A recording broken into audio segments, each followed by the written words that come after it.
விருப்பமே இல்லாமல் ராணி என்ற நளினியை முழு நேர நடிகையாக்கப்படுகிறாள். நீங்கள் அவங்க அம்மாவான டான்ஸ் மாஸ்டர் பிரேமாவாள். நளினிக்கும் ராமராஜனுக்கும் அப்படியே காதல் பற்றி கொள்ளுகிறது.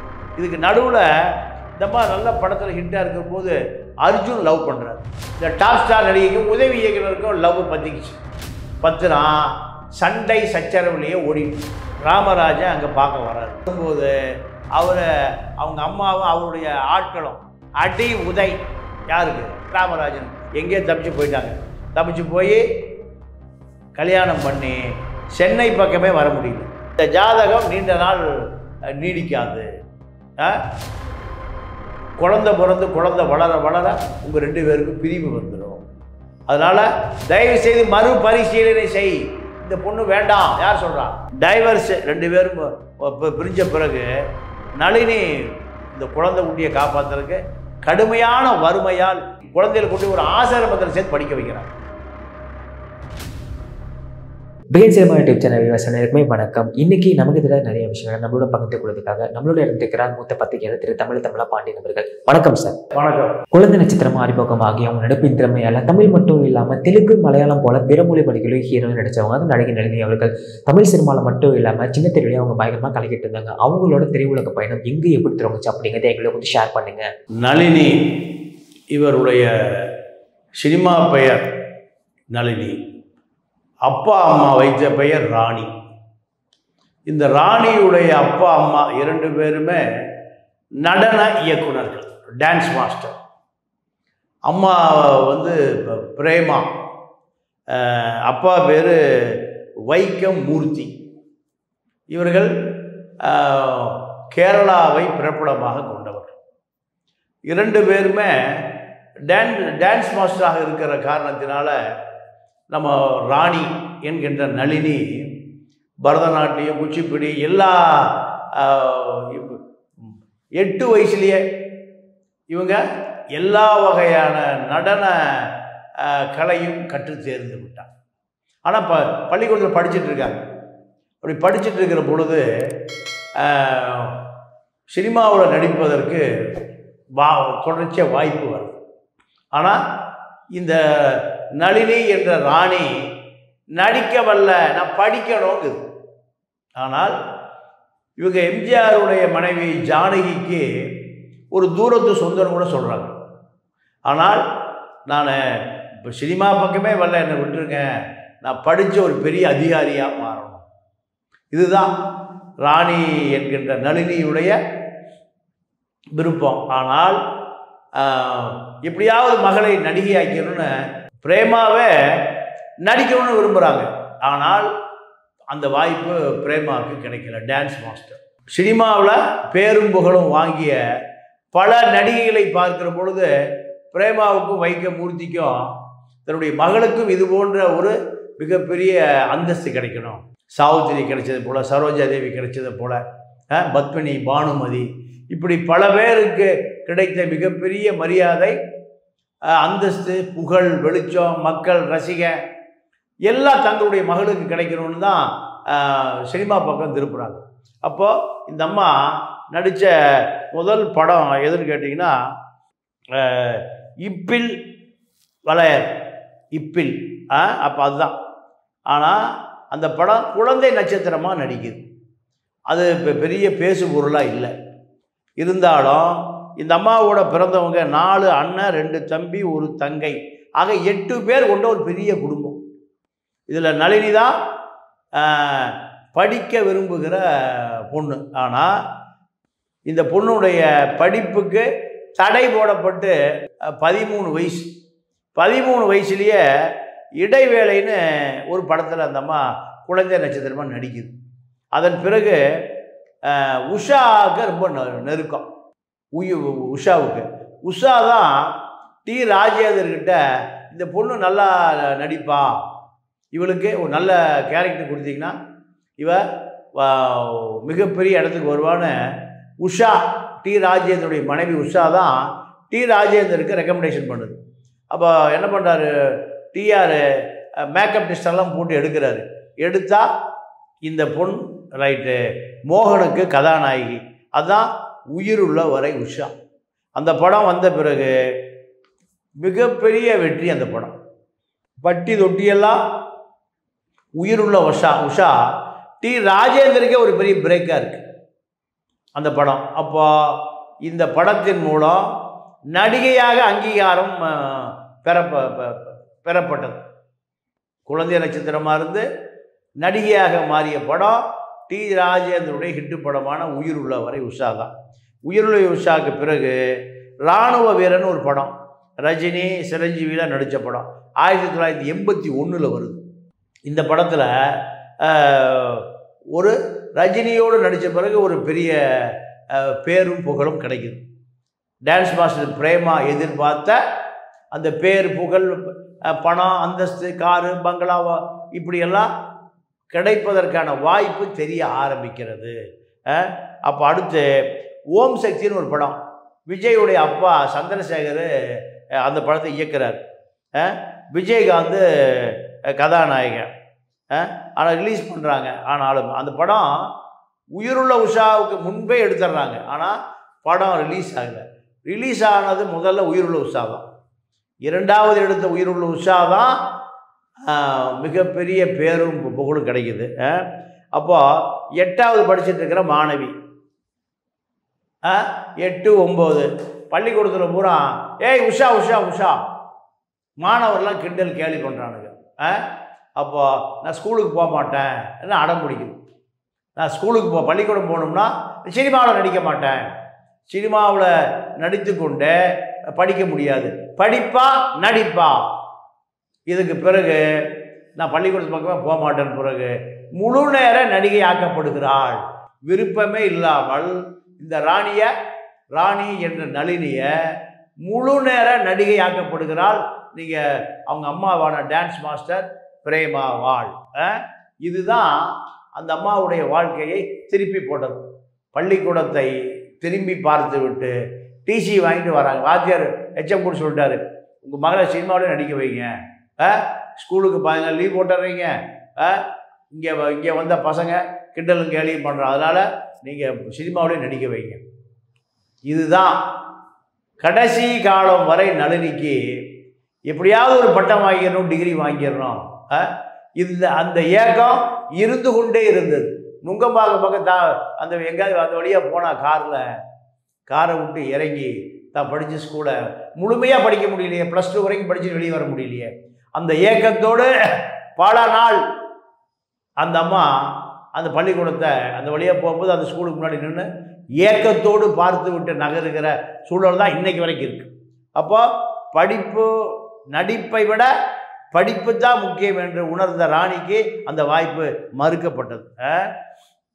அதன் பிறகு சரணாலயன்னு ஒரு படம், சரணாலய படம் 1981 ஆர் சுந்தர்ராஜ டைரக்டர், மோகன் கதாநாயகன். அந்த படமும் ஒரு பேர் சொல்லும் படமாக மாறுது. மனைவி சொல்லு மந்திரம், ராமநாராயண மோகன் ஹீரோ. ராமநாராயண படத்தில் இந்த அம்மா தான் கதாநாயகி.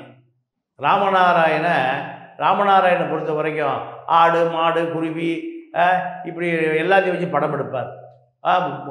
அதிகபட்சம் 30 நாள் 40 நாள் படம் முடிஞ்சுது. இதுதான் ராமநாராயணனுடைய திறமை. ராமநாராயணன் படக்கம்பெனியினுடைய நிரந்தர நடிகை யார்? நளினி என்ற ராணி. இங்கே உதவி இயக்குனர் யாருக்கு? ராமநாராயணன் உதவி இயக்குனர் தான் நம்ம ராமராஜன். அப்போ ராமராஜன் உதவி இயக்குனர் ராமநாராயணன் கம்பெனியில், தேனாண்டாள் ஃபிலிம்ஸ். நளினி நிரந்தர நடிகை. அப்போது டைலாக் சொல்லி கொடுக்கறது அத்தனை விஷயங்களும் நளினிக்கும் ராமராஜனுக்கும் அப்படியே காதல் பற்றி கொள்ளுகிறது. கெமிஸ்ட்ரி ஒர்க் அவுட் ஆகி ஃபயர் பற்றிக்கிச்சு. இந்த நேரத்தில் நீங்கள் ஒரு சீனில் மேக்கப் போட்டு பொட்டு வைக்கணும். அந்த அம்மா குங்குமம் எல்லாம் தேடிட்டு இருக்குது. இவர் பொட்டு எடுத்து கரெக்டாக அழகாக வச்சு விட்றாரு, மேக்கப் மேன் வேலையை பார்க்குறாரு. இப்படி நளினி ராமராஜனுடைய நட்பு காதலாக மாறிய இடமே ராமநாராயணன் கம்பெனியில் தான். ராமநாராயணன் கம்பெனியில் உதவி இயக்குனருக்கும் டாப் நடிகை இது யாரோட? விஜயகாந்த், மோகன், மம்முட்டி, சிரஞ்சீவி, இப்படி டாப் ஸ்டார் நடிகை. இந்த டாப் ஸ்டார் நடிகைக்கும் உதவி இயக்குனருக்கும் லவ் பற்றிக்குச்சு. பத்துனா சண்டை சச்சரவுலேயே ஓடிட்டுருக்கு. இதுக்கு நடுவில்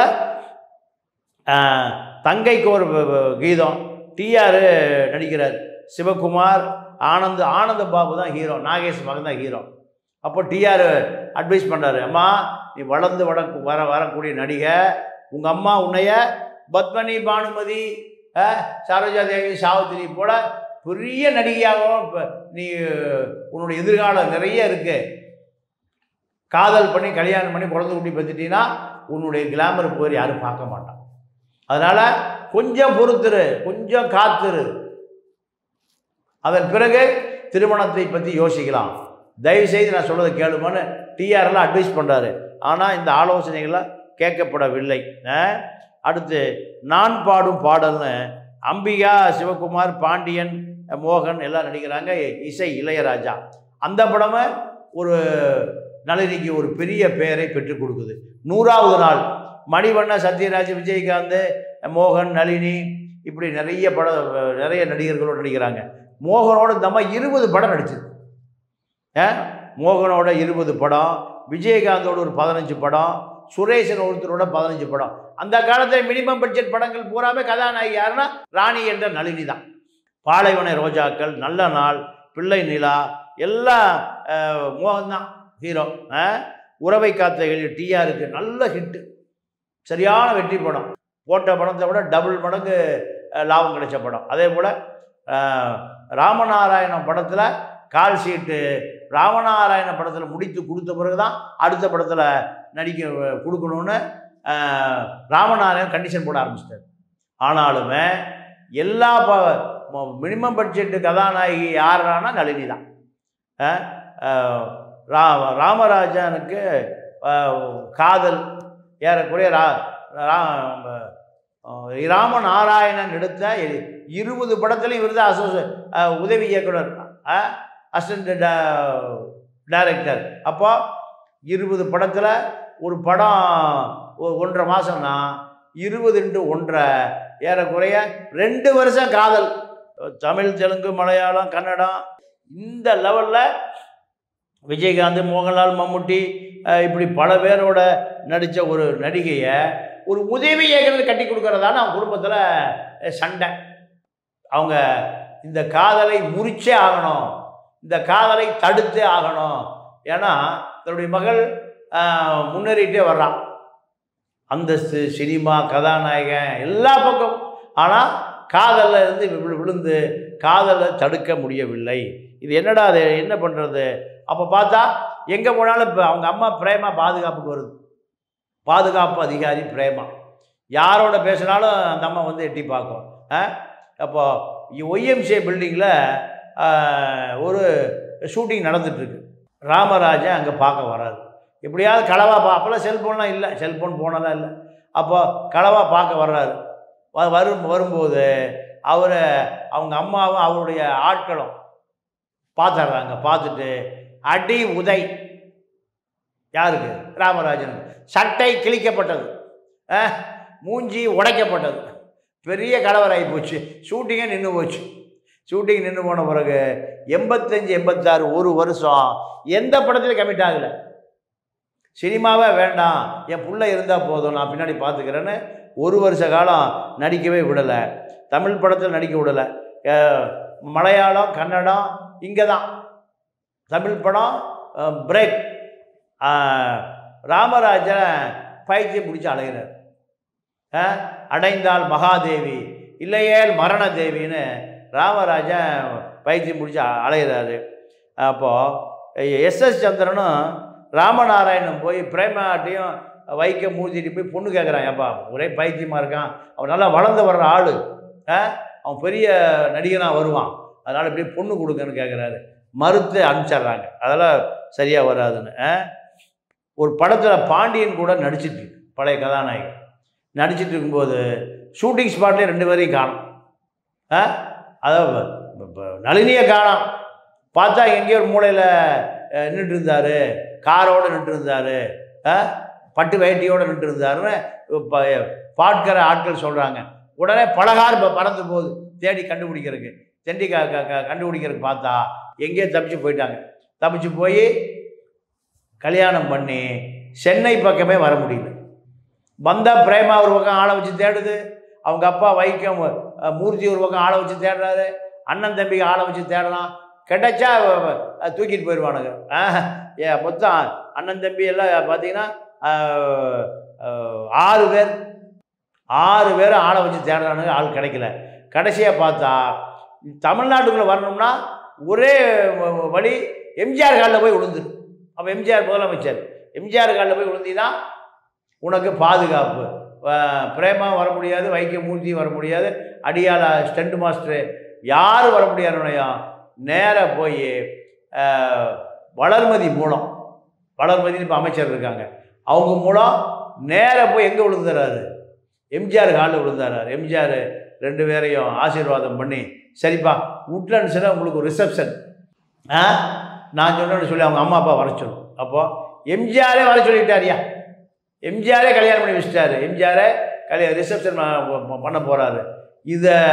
இந்த திருமணம் தான் வெளி உலகத்துக்கு தெரிய வந்தது எம்ஜிஆர் தலைமையில்.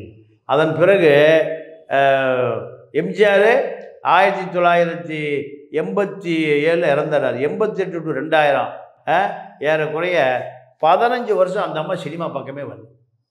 ராமராஜன் நடிகனாக மாறி பெரிய ஹீரோவாக மாறிட்டார். கரகாட்டக்காரன் உட்பட பல படங்களில் சம்பளங்கள்லாம் கோடிகள். ஆனால் நளினியை சினிமாக்கு நடிக்கவே வேண்டான்னு தடுத்து நிறுத்திட்டார். அப்போது ராமராஜனை பொறுத்த வரைக்கும் ஒரு ஜோசிய பைத்தியம்.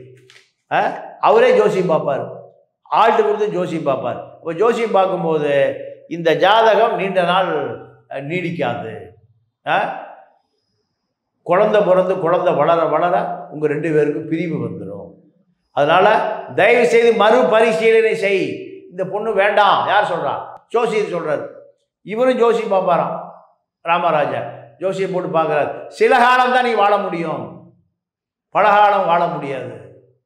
பரவாயில்ல, நளினியோடு நான் சில காலம் வாழ்ந்தாலே போதும், அந்த பல காலம் வாழ்ந்ததுக்கான அடையாளம் கட்டுறா தாலி அடரா மோடத்திட்ட தாலி கட்டி வாழ்ந்து 2 குழந்தைகள் பிறக்குது. ஒரு ஆண் ஒன்று பெண் ஒன்று. பையனுக்கு பேர் அருண், பொண்ணுக்கு பேர் அருணா. பொண்ணு இப்போ வழக்கறிஞராக இருக்குது, பையன் வந்து இப்போ சார்ட்டர்ட் அக்கௌண்டண்டாக இருக்கார். அப்போது இது ராமராஜன் நளினி என்ற ராணி 2 பேருமே இந்த ஜாதகத்தை பார்த்து மனம் குழம்பி நிற்கிற பொழுது தைரியமாக நம்ம திருமணம் பண்ணிக்கணும்னு சொன்னது யார்? ராமராஜன் தான். அதை இன்று வரை நினைத்து நளினி வருத்தப்படுது. ஆனால் இவங்க 2 பேரும் எப்போ பிரிகிறாங்கன்னா, இவர் நாடாளுமன்ற உறுப்பினர் ராமராஜன். நாடாளுமன்ற உறுப்பினர் இருக்கும்போது 88 வாஜ்பாய் அரசாங்கம் நம்பிக்கையில்லா தீர்மானத்தில் ஓட்டெடுப்பு நடக்குது. அப்படி ஓட்டெடுப்பு நடக்கிற பொழுது ஒரு வாக்கில் பிஜேபி அரசாங்கம் கவுந்து போகுது. அந்த ஒரு வாக்கு யாருதுன்னா ராமராஜனுடைய வாக்கு. பல வாக்கு அவங்க விலைக்கு வாங்குறாங்க. அப்படி விலைக்கு வாங்கியதில் ராமராஜனை விலைக்கு வாங்க முடியல. ஏன் வாங்க முடியல? வீட்டில் கொண்டு வந்து 5 கோடி ரூபாய் டெல்லியிலேருந்து கட்டி தூக்கி போட்டாங்க. நீங்கள் வாஜ்பாய்க்கு ஓட்டு போடணும். ஆனால் அதிமுக வாஜ்பாய் அரசாங்கத்தை கவிழ்க்க வேண்டும், வாஜ்பாய் அரசாங்கம் திமுக அரசை கவிழ்க்க மறுக்கிறது, இதனால் வாஜ்பாய் அரசாங்கத்தை ஜெயலலிதா கவுக்குறாங்க. அப்போ ஓட்டு போட வாஜ்பாய்க்கு ஆதரவாக ஓட்டு போட சொல்லி 5 கோடி ரூபா பணம் கொடுக்குறாங்க. 5 கோடி ரூபாய் வச்சு நம்ம குழந்தை குட்டி 5 பேருக்கு ஆளுக்கு 1 கோடி ரூபா ஃபிக்ஸட் டெபாசிட்டில் போட்டுருவோம், செட்டில் ஆகிடலாங்கிறாங்க நளினி. ஆனால் ராமராஜா, நான் அம்மாவுக்கு துரோகம் பண்ண மாட்டேன், எனக்கு அடையாளம் கொடுத்தவர் புரட்சி தலைவி அம்மா. அப்போ முதலமைச்சர் வேட்பாளர் நான் தான் சொல்லிட்டு இருந்தார் ராமராஜா. நான் துரோகம் பண்ண மாட்டேன்னு அந்த பணத்தை திருப்பி கொடுத்து விட்டார். கொடுத்து விட்ட பிறகு தான் 2 பேரும் அன்றிலிருந்து இன்று வரை பேசிக்கொள்வதில்லை. வீட்டுக்கு வந்த ஸ்ரீதேவியை எட்டி உதைக்கிறியா நீ? 5 கோடி யார் கொடுப்பா? குழந்தைகளை கஷ்டப்படுது, அவங்களுக்கு ஒரு பாதுகாப்பு வேணும். இதுதான் நளினிக்கும் ராமராஜனுக்குமான முரண்பாடு. இன்று வரை பேசிக்கொள்வதில்லை. நீங்கள் நல்லவர், குழந்தை மாதிரி இருப்பார், அப்பாவி எல்லாம் தம்மா சொல்லுது. ஆனால் 2 பேரும் பேசிக்கொள்வதில்லை. என்ன காரணம்? வாஜ்பாய் கொடுத்து 5 கோடியை திருப்பி கொடுத்த பிறகு தான். ஆனால் நீங்கள் டைவர்ஸ் 2 பேரும் பிரிஞ்ச பிறகு நளினி இந்த குழந்தை குட்டியை காப்பாற்றுறதுக்கு கடுமையான வறுமையால் இந்த குழந்தைங்களை நல்ல ஊட்டி, கொடைக்கானல், ஏற்காடையெல்லாம் படிக்க வைக்க முடியலன்னு இன்னும் அந்த அம்மாவுக்கு வருத்தம் இருக்குது. ஆனால் தனித்து விடப்பட்டு சினிமா போய் டைவர்ஸ் ஆகி விபத்து நடந்து எம்ஜிஆர் மரணம், இப்படி பல விஷயங்கள் ராமராஜனை வாட்டி வறுமையின் பிடியில் ராமராஜன், நளினியும் வறுமையின் பிடியில் குழந்தைகள் கொண்டு ஒரு ஆசிரமத்தில் சேர்த்து படிக்க வைக்கிறாங்க. அப்போ 2 பேருக்குமையான முரண்பாடு அந்த ஜோசியம் சொன்னது நடைமுறைப்படுத்திருச்சு. அப்போது பொருளாதார ரீதியாக மிகுந்த வறுமையில் இருந்த நளினியை டிஆர் தான் மறு வாழ்க்கை கொடுக்குறார். எப்படின்னா சிம்பை வச்சு காதல் அழிவதில்லை ஒரு படம் எடுக்கிறார். அந்த காதல் அழிவில்லை படத்தில் நீங்கள் கதாநாயகிக்கு அம்மா 2002 இதுதான் நளினியை மீண்டும் திரையுலகத்துக்கு, சின்ன திரைக்கு கொண்டு வந்ததை டிஆர் தான். டிஆர் தான் முதல் படம் உயிருள்ள வரை உஷா, அவர் மனைவி பேர் உஷா. அதே போல் 2வது மிகப்பெரிய பொருளாதார ரீதியாக நலிந்து போயிருந்த நளினிக்கு வாய்ப்பு கொடுத்ததும் டி ராஜேந்தர் தான். அப்படி வாய்ப்பு கொடுத்த பிறகு ஜெயம்னு ஒரு படம், வில்லி வேஷத்துக்கு வேணும்னா நளினியை கூப்பிடு, இதுதான் கதாநாயகிக்கு அம்மா, கதாநாயகனுக்கு அம்மா. லண்டன் ஒரு படத்தில் வடிவேலோட ஜோடியாக நடிக்கிறாங்க. அப்புறம் அதற்கு பிறகு குட்டி பத்மினி, ராதிகா 2 பேரும் நளினிக்கு மிக நெருக்கமான நண்பிகள். அப்போ நீ கஷ்டப்படுற, வா உன்னை நாங்கள் சப்போர்ட் பண்ணுறோன்னு சின்ன பாப்பா பெரிய பாப்பா சீரியல் சினிமாவில் இருந்த அதே நீங்கள் நளினியை பொறுத்த வரைக்கும் ஹீரோயினுக்கும் சரி, வில்லிக்கும் சரி, காமெடியனுக்கும் சரி, எல்லா குணச்சித்திர வேடமா எல்லாத்துக்கும் பொருந்தக்கூடிய நடிப்பை கண் முன்னே கொண்டு வந்து விடுவார். அதுதான் நளினியுடைய இயல்பு. அப்போ சின்ன பாப்பா பெரிய பாப்பா, ராதிகா தயாரிப்பு, ராதிகா தயாரிப்பில் எல்லா வாய்ப்பும் கொடுக்குறாங்க. குட்டி பத்மினி அதே தான். அவங்க எடுக்கிற சீரியல் பூரா அம்மா வேஷம், வில்லி வேஷம், கதாநாயகி, கதாநாயகினா காமெடி கதாநாயகி, இப்படி எல்லா வேஷம். கிருஷ்ணதாசி, நம்பிக்கை, கோலங்கள், இதயம், பிறந்த விடா புகுந்து விடா, ராஜகுமாரி, மாமா மாப்பிள்ளை, ஆளினால் அலமேலு, வாணி ராணி, கல்யாண பரிசு, இப்படி பல சீரியலில் கொடிகட்டி பறக்கக்கூடிய வில்லியாக, கதாநாயகி, அதாவது காமெடி கதாநாயகியாக, இப்படி குணச்சித்திர வேடம் அத்தனையும் சிறப்பான நடிப்பை கொடுக்குறவர் தான் நளினி. இதுக்கு நடுவில் இந்த மாதிரி நல்ல படத்தில் ஹிட்டாக இருக்கும்போது அர்ஜுன் லவ் பண்ணுறார். நடிகர் அர்ஜுன் வந்து லவ் பண்ணுறாரு சின்சியரா. ஆனால் ராமராஜன் கிராஸ் ஆன பிறகு விலகிடுறார். இப்படி ஒரு செய்தி இருக்குது. அதை விட நம்ம பைல்வான் இருக்கார்ல, பைல்வான் ரங்கநாதன், அம்மா தாயே எம்ஜிஆருக்கு அடுத்தபடியாக நீதாமா சோறு போடுற. அந்த அம்மா ஷூட்டிங் வந்ததுன்னா ஒரு 10 பேருக்கு சாப்பாடு வருமா, வீட்டில் இருந்து 10 பேருக்கு சாப்பாடு வருமா. எம்ஜிஆர் படத்துலேயே அப்படி தான். அப்போ பைல்வான் நல்ல சாப்பாடு சாப்பிடணும்னா நளினி நடிக்கிற ஷூட்டிங்கில் அன்றைக்கி போகணுமையா அப்படின்னு அவரே நற்சான்றிதழ் கொடுக்கக்கூடிய நடிகை நளினி என்பது கோடம்பாக்கத்தில் இருக்கக்கூடிய கிசு. இந்த அம்மா மேலே பெரிய கிசுகள்லாம் பெருசாக வரல. மணிவன் அடிக்கடி சொல்லுவாராம், நீ படிக்கணும்னு நினைக்கிற கரஸ்பாண்டனில் படித்து டிகிரி வாங்கு, எம்ஏ டிகிரி வாங்கு, அடிக்கடி சொல்லுவாராம். எனக்கு படிக்கணும்னு ஆசை இருந்து அதெல்லாம் படிக்க முடியல அப்படின்னு. அப்போது ராமநாராயணனும் இதே கருத்தை சொல்லுவார். மணிவண்ணனும் நீ இப்படி படிக்கிறது தான் விருப்பப்படுற, இப்போ எம்ஏ ஆகலாம், நீ டபுள் எம்ஏ படிக்கலாம். மணிவண்ணன் உயிரோடு இருக்கிற வரை நீங்கள் அந்த ஷூட்டிங் ஸ்பாட்டில் நீ நல்லா படித்து பெரிய ஆளாக வாமா, படிமா, வயசானாலும் படிக்கலாம், உனக்கு பட்டம் வாங்கணும் தானே ஆசை, இப்போ படி, இப்படி தான் அந்த ஷூட்டிங் ஸ்பாட்டில் கிண்டலும் கேலியுமாக இருப்பார் மணிவண்ணன். மணிவண்ணன் மறைந்தது எனக்கு பெரிய இழப்புன்னு அந்த அம்மா சொல்லுது. இதுதான் இந்த அம்மாவுடைய சுருக்கமான வரலாறு. இன்னைக்கு எங்களுக்கு இதில் நிறைய விஷயங்களை கூட பார்த்துட்டு ரொம்ப நன்றி சார். நன்றி, வணக்கம். இந்த வீடியோ உங்களுக்கு பிடிச்சிருந்தா லைக், கமெண்ட், ஷேர் பண்ணிக்கோங்க. இதே போன்ற இன்ட்ரெஸ்டிங்கான வீடியோக்களை தொடர்ந்து பார்க்க பிகேஎஸ் சேனலை சப்ஸ்கிரைப் பண்ணிக்கோங்க.